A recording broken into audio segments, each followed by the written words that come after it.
Hello, my name is Michael Keating. I'm a master candidate in the Department of Biology. Wetlands are the leading natural source of one of the world's most potent greenhouse gases, methane, 23 times more effective at trapping heat than carbon dioxide.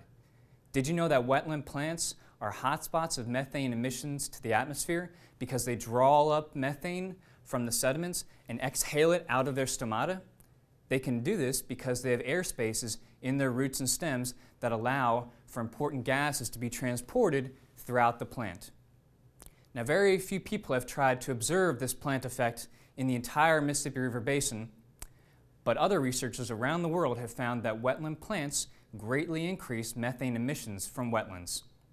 So I set out to study methane fluxes from two wetlands in the Mississippi Delta region, speculating that wetlands in an agricultural setting will have high methane emission rates because, let's face it, not all those fertilizers stay on the farmland. A lot of it washes off as agricultural runoff into wetlands during precipitation events. All these extra nutrients have the ability to stimulate the microbes that are producing wetland methane in the sediments. The goal of my study was to compare methane emissions between vegetated and non-vegetated sites using clear plastic chambers shown on my slide. And so I collected gases from vegetated and non-vegetated sites on 12 different days and across 4 different plant species. And do you know what I found?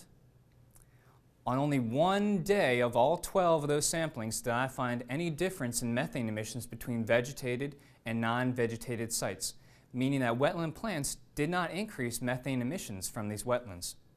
An unexpected finding was significantly different methane emissions between the two wetlands that I was studying, despite them being less than 400 meters apart from each other. The fact that they existed in separate drainage systems may contribute to the differences in methane emissions that I observed. The results of my study have led me to believe that methane emission hotspots exist in the Mississippi Delta and that they're influenced by factors other than plants.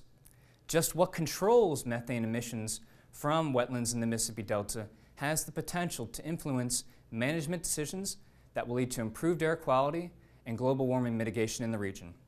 Thank you.